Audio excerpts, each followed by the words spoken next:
Since we have already seen the working of the try and catch, so we can move in this video towards the throw and throws keyword. So let's move to the throw keyword. So I will make change in our previous program, and let's suppose this line of codes can be written in another method or another class, and that class consist any methods. So I will create a class here, and I will name the class as cls1 or cls, and inside the cls I will make a function, and fun.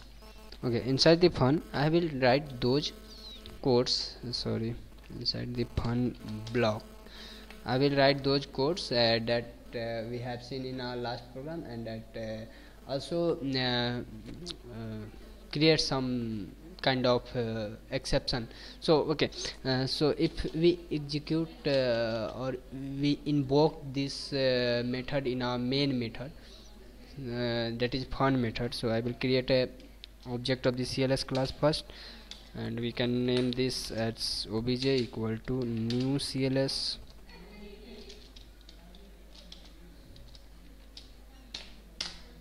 Fine, and I will call obj dot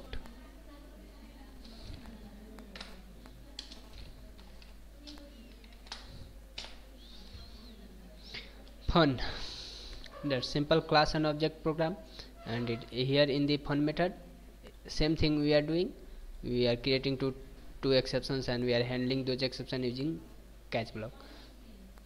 So nothing change happen in our program or in output in obviously in program, and there is change in code, there is change. We have written these codes in another class and in another method, but in output there nothing change, and we cannot detect the what differences are there in the previous program and here in this program.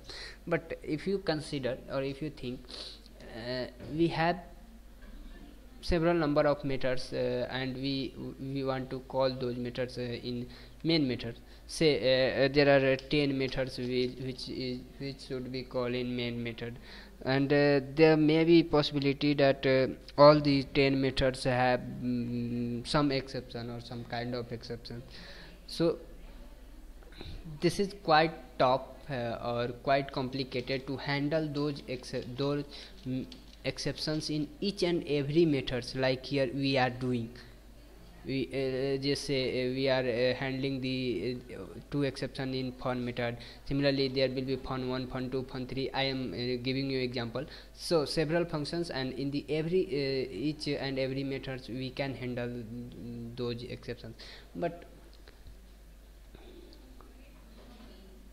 this may be some kind of complicated or some kind of confusing, or code line of code will be more. So we can we can simply throw the exceptions out of the methods. So I will surely leave this.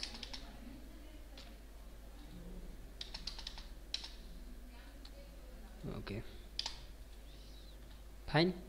If I call this Java JVM will handle the both exceptions, and this is arithmetic exception in fun method, and in due to since this is a chain exception, we will talk about the types of exception. So this is since in fun method there is exception, and since fun method is invoked inside the main method, so there is exception in main method also. Okay, we can explicitly throw. So I will write throws, since here two exception is may be occurred in fun method, so we will not throw the arithmetic exception and array index of bound exception separating by comma. We can, but I will prefer to throw use exception class. So I write here exception.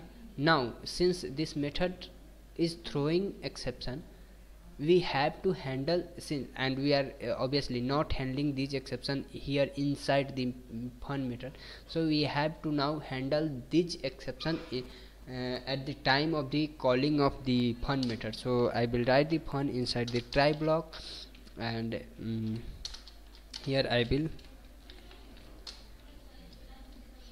catch those exceptions.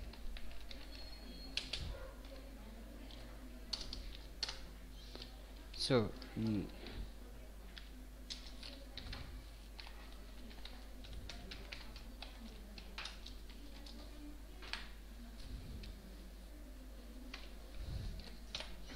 now if I execute this program, it said java.lang arithmetic exception divide by 0.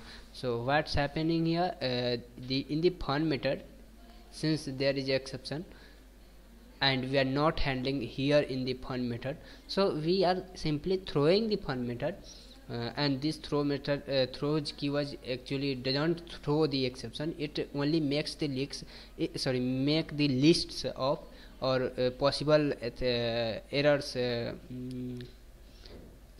exceptions can occur in the fun method, and here the exception is thrown implicitly by the fun method to the to that line where this is get invoked or get called, and here in the main method we are handling those exceptions.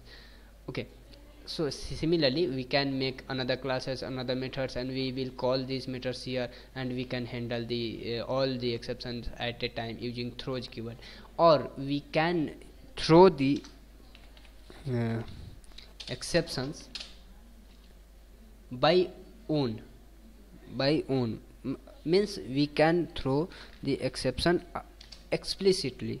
So I will write throw, and since we will call the constructor of the throw exception class, so I will write new exception.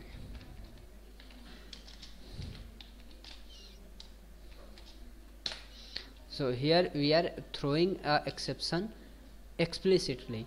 So again this will say divide by 0, and if you make this line comment, try to concentrate here. If I make these two lines as comment, now exception arithmetic exception is not there, there is array index of bound exception. So still I execute, it says array index of bound exception. So this time array index of bound exception is thrown by the fun method, it is handled by the object fun. So if what happens if I make this line comment 2, so if I execute our program, it said java.lang exception, because we are explicitly throwing an exception. So either exceptions occurs in our fun method or does not occurs, we are throwing an exception. So it's depend on the structure of the program or the program we are developing, and there may be some need to throw the exception explicitly in our program. So like I'm giving you an example, like you are making some online shopping type application, and their user can rate or user can post the price of their own own object. So there may user may you can say may keep the price of any 100 rupees object as a 100 crore or thousands crore price, but that's really illogical, and that's not any that's not there is no use of that kind of things. So you can explicitly throw a exception to the in your program whenever some invalid input or invalid content or data is found. That's will be depend on the need of the program. And if I make this one also comment, so there is no exception in fun method, so it says no exception in our program. So that is how we can explicitly throw a exception, or automatically implicitly the program will throw exception. And one more keyword was there in among the 5 keyword, that was finally. So finally what happens finally is I have already said, so finally should be written in protected. Okay, finally I will write here.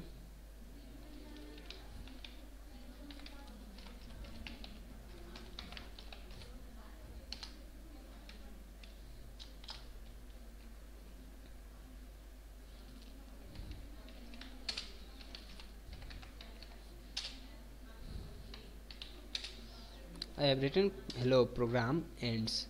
So since we have written finally, it says some error is here, we can't use finally.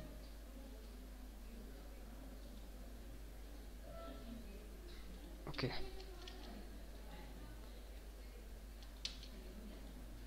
sorry, I was somehow confused with a finalize method in Java or finally. So it's a finally keyword, not method. So we write finally method here. So if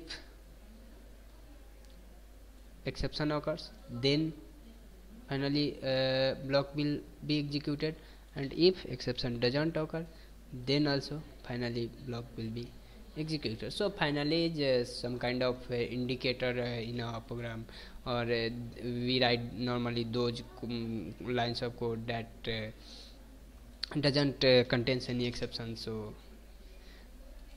keep practicing these things, and wait for the and go to the next video. There you will find how we can create our custom exception. So custom exception is also a big important part in our Java programming. So in next video we will see how we can create our custom exceptions. Okay, custom exception classes. So that's all for in this video.